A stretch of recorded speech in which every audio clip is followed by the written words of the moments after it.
নমস্কার বন্ধুরা, education culture YouTube চ্যানেলে তোমাদের স্বাগতম। তো ভিডিওর টাইটেল এবং থাম্বনেল দেখে তোমরা অলরেডি বুঝতে পেরেছো যে আজকে আমি কোন কলেজটির সম্বন্ধে কথা বলবো। তো এই 2024 সালে দাঁড়িয়ে যে দুটি কলেজের মধ্যে আমার মনে হয় যে বর্তমান সময়ে একটু হলেও কিন্তু আলোচনা হয়, সেই দুটি পলিটেকনিক কলেজের একটি হলো এপিসি রয় পলিটেকনিক বা আচার্য প্রফুল্লচন্দ্র রয় পলিটেকনিক, যাকে তোমরা অনেকেই যাদবপুর পলিটেকনিক বলে চেনো, এবং সিসিপি পলিটেকনিক অর্থাৎ সেন্ট্রাল ক্যালকাটা পলিটেকনিক। তো এই দুটি কলেজের মেন যদি ব্রাঞ্চের কথা বলি তাহলে computer science and technology CST, এই ব্রাঞ্চটি নিয়ে তাদের মধ্যে তুলনামূলক সবথেকে বেশি আলোচনা হয়। এমনটাও কথা প্রচলিত ছিল, যারা এপিসি রয় পলিটেকনিকে কম্পিউটার সায়েন্স অ্যান্ড টেকনোলজি পায় না, তারা সিসিপিতে কম্পিউটার সায়েন্স অ্যান্ড টেকনোলজিতে অ্যাডমিশান নেয়। যদিও কথাটা কমপ্লিট ঠিক কিনা সেটা কিন্তু বলা সম্ভব নয়, বাট আমি বলবো যে সিসিপি কলেজ কোন কোন অংশে এপিসি রয় পলিটেকনিক থেকেও এগিয়ে, এবং কেন এই এপিসি রয় পলিটেকনিক, সিসিপি, রামকৃষ্ণ মিশন শিল্পপীঠ, এই কলেজগুলো কেনই 1 নম্বর, 2 নম্বর বা 5 নম্বরের মধ্যে থাকে। তো সেটা নিয়েই আজকের এই ভিডিওতে আলোচনা করব, তাই ভিডিওতে শেষ পর্যন্ত থাকো এবং দেখো আমি কি তোমাদের সাথে শেয়ার করছি। তো দেখো, সেন্ট্রাল ক্যালকাটা পলিটেকনিক বা সিসিপি তোমরা যাকে শর্ট ফর্মে জানো, এই সিসিপি স্টুডেন্টরা নিজেদিকে সিসিপিয়ান্স বলে কিন্তু অনেক গর্ব করে। এবং যাই হোক, এই কলেজটির কিন্তু তোমার প্রতিষ্ঠার সাথে যুক্ত হচ্ছে 1963 সালে, কিন্তু এই কলেজটার পথ চলা শুরু। অর্থাৎ যদি বলো তাহলে দীর্ঘ প্রায় কিন্তু এরা 60 বছর ধরে খুব সুন্দরভাবে তোমাদের যে পলিটেকনিক শিক্ষা বা কারিগরি শিক্ষাকে কিন্তু এগিয়ে নিয়ে যাচ্ছে। যে কোনো কলেজের আমি বলেছি যে বেস কিন্তু 3-4টে জিনিসের উপর নির্ভর করে। প্রথমটাই হচ্ছে সেটা তোমার all India council for technical education দ্বারা অ্যাপ্রুভড কিনা, এবং West Bengal state council of technical and vocational education and skill ডেভেলপমেন্টের দ্বারা অ্যাফিলিয়েটেড কিনা। তো এই দুটি অংশই কিন্তু তোমার সম্পূর্ণরূপে ফুলফিল করেছে আমাদের CCP central Kolkata polytechnic, AICT approved and WBSCT and VNSD affiliated একটি কলেজ। নেক্সট জিনিস হচ্ছে দেখো, এর হচ্ছে ইনফ্রাস্ট্রাকচার অ্যান্ড অ্যাকাডেমিক্স, এটা কিন্তু খুব ইম্পর্টেন্ট। অ্যাকাডেমিক্সটা most important. তো যদি আমি বলি অ্যাকাডেমিক্সের হিসেবে এই কলেজের দুটি সেরা, যেমন ইলেকট্রিক্যাল ইঞ্জিনিয়ারিং এবং তার সাথেই তোমরা পাচ্ছ কম্পিউটার সায়েন্স অ্যান্ড টেকনোলজি, এই দুটি ডিপার্টমেন্ট খুব ওয়েল নোন এবং ওয়েল রিকগনাইজড কিন্তু এই কলেজের, এবং তার জন্য কিন্তু বাকি ডিপার্টমেন্টগুলিও খুবই ভালো, বাট এই দুটি ডিপার্টমেন্টকে আলাদা করে উল্লেখের দাবি রাখে। এবং অ্যাকাডেমিক্সের যদি কথা বলি, অ্যাকাডেমিক্স কিন্তু ওয়েল নোন, কিন্তু খুব সুন্দর অ্যাকাডেমিক্স রয়েছে এই কলেজের। নেক্সট আমি তোমাদের সাথে শেয়ার করছি যে তৃতীয় নাম্বার পয়েন্ট যেটা কিন্তু থাকতে হয়, সেটা হচ্ছে গ্রেট অ্যালুমিনাই নেটওয়ার্ক এবং অন ক্যাম্পাস প্লেসমেন্ট। এটা কিন্তু খুব ইম্পর্ট্যান্ট একটা ব্যাপার। তো দেখো, এই কলেজের যে অন ক্যাম্পাস প্লেসমেন্ট যেটা রয়েছে সেটা কিন্তু অত্যন্ত ভালো হয়েছে।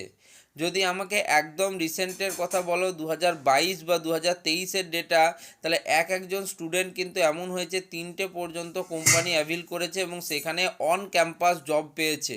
তো তোমরা এদের জব রিলেটেড বিভিন্ন দেখতে পারো, তোমাদের ফেসবুকেও এদের কিন্তু তোমার অ্যালুমিনাই নেটওয়ার্ক রয়েছে, একটা বিশাল কিন্তু তাদের ব্যাপার রয়েছে এই কলেজটি, যেই জন্য এই কলেজটি বারবারই চর্চার কেন্দ্রবিন্দুতে উঠে এসেছে।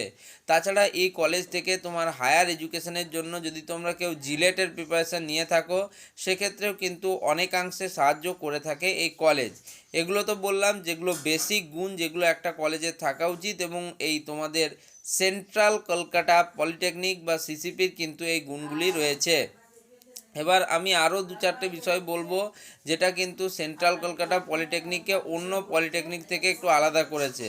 তো সেবার প্রথমেই সেটা হচ্ছে যে কম্পিউটার সায়েন্স অ্যান্ড টেকনোলজি বা সিএসটি যে ট্রেডটা রয়েছে, তার কিন্তু প্লেসমেন্ট এখানে খুব ভালো হয়। অন্যান্য পলিটেকনিক কলেজের যদি কথা বলো, সেখানে computer science and technology department থাকা সত্ত্বেও সেখানে কিন্তু প্লেসমেন্টের অবস্থা খুবই খারাপ।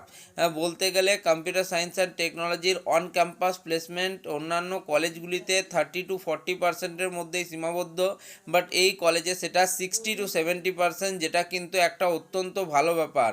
আর এরা ধরো একটা জব প্রোফাইল কোনো ক্যান্ডিডেট পেয়ে গেল, তারপরেও কিন্তু তাকে জব করতে দেয়। তো আমাকে যদি বলো, তো আমি এর কিছু পয়েন্ট লিখে রেখেছি, আমি পয়েন্টগুলো তোমাদের বলছি। দেখো, এর লোকেশান কিন্তু তোমাদের জন্য সবথেকে সুবিধাজনক বলে আমার মনে হয়।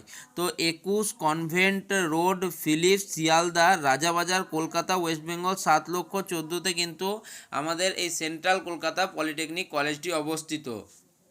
তো সবার প্রথম ব্যাচ যেটা সেন্ট্রাল কলকাতা পলিটেকনিকে অ্যাডমিশান নেয়, সেখানে মাত্র 90টা কিন্তু স্টুডেন্ট ছিল। বাট আজকে এই কলেজে সফলভাবে তোমার 5টা ট্রেড পড়ানো হচ্ছে, যার মধ্যে হচ্ছে তোমার mechanical engineering, electrical engineering, electrical and electronics, telecommunication engineering, computer science and technology. তার সাথে আরেকটা ট্রেড রয়েছে, যেটা হচ্ছে মেডিকেল ইলেকট্রনিক্স, যেটার অবশ্য কাট অফ মার্কস খুব একটা প্রোভাইড করা হয় না।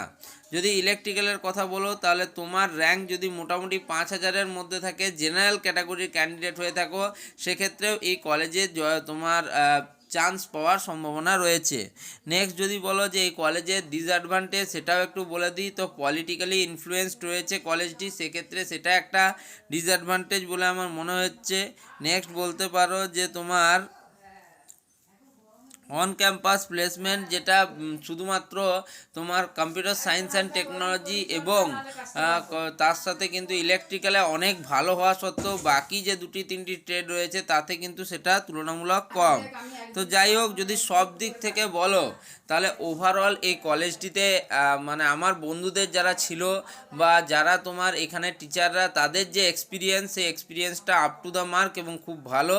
তো সেই হিসেবে আমি বলতে পারি অলওয়েজ, যদি তোমরা এপিসি রয় পলিটেকনিকে কম্পিউটার সায়েন্স অ্যান্ড টেকনোলজি না পাও, দেন তোমাদের জন্য সিসিপির computer science and technology one of the best হতে চলেছে।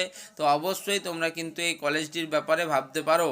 আর আমি তোমাদের যেগুলো বললাম, এগুলো একদম ফ্যাক্ট ডেটা, কোনো ডেটার মধ্যে কোনো গণ্ডগোল নেই। তোমরা যে তাদের অফিসিয়াল ওয়েবসাইট রয়েছে চেক করতে পারো, কাউন্সিলের ওয়েবসাইট থেকেও সেন্ট্রাল কলকাতা পলিটেকনিক বলে সার্চ করে দেখতে পারো। আশা করি তোমরা আরও সেখান থেকে আরও অনেক কিছু জানতে পারবে। আর যদি এর থেকেও বেশি জানার থাকে, আমার একটা কিন্তু তোমরা দেখতে পারবে যে রিভিউ ভিডিও রয়েছে, প্রত্যেকটা কলেজের আলাদা আলাদাভাবে রিভিউ করা রয়েছে। তো সেই রিভিউ ভিডিওগুলো তোমরা দেখতে পারো, আশা করি তোমাদের অনেক সাহায্য হবে। তো যাই হোক, ভিডিওটা এখানেই শেষ করছি। ভিডিওটা ভালো লাগলে ছোট্ট একটি লাইক করে দিও, চ্যানেলটিকে সাবস্ক্রাইব করো এবং বন্ধুদের মধ্যে ভিডিওগুলি অবশ্যই শেয়ার করো।